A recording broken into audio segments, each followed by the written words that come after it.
Hi friends, இன்றைக்கி 5 புள்ளி 3 வருஷம் வச்சுக்கிட்டு 3ல் முடிக்கணும்.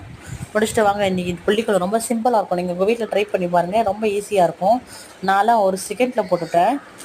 ஃபஸ்ட்டு சென்டரில் இந்த மூணு சென்டர் இது பண்ணிவிட்டு, அப்புறம் நெக்ஸ்ட்டு வந்து பாக்ஸ் போட்டுக்கணும். இந்த பாக்ஸ் 4 கோடு வருது பாருங்கள், போட்டுட்டு இந்த இதில் அப்புறம் வந்து வி ஷேப்பில் 3.3 வருஷத்தில் சென்டரும், இந்த 3.3 சென்டர் ஷார்ட்டிங்கும் ஒரு 8 வி அப்படியே மற்ற புள்ளியெல்லாம் அதை ஜாயின் பண்ணிக்கிட்டு சும்மா டிசைனுக்காக சும்மா ஒரு புள்ளி வச்சு சும்மா ஒரு இது மாதிரி பண்ணி ஒரு டிசைன் கொடுக்குறேன்.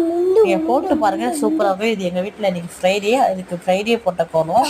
சிக்கு கோலம் போட்டு நம்ம லேடிஸ்க்கு ரொம்ப நல்லதுன்னு சொல்கிறாங்க. ஏன்னா நம்மளோட மைண்டு ரிலாக்ஸ்லாம் கொஞ்சம் ஆகுமா, அதனால நான் போட்டு ட்ரை பண்ணுறேன். இப்போ கொஞ்சம் சுமாராக தான் இருக்கும், அட்ஜஸ்ட் பண்ணிக்கோங்க. இனிமேல் நல்ல கூலெல்லாம் நம்மளோட சேனலில் ஃபாலோ பண்ணுங்கள் எங்களை. பாய், சி யூ. நாளைக்கு நெட்டோடு நல்ல குளத்தோடு நல்லா பார்க்கலாம்.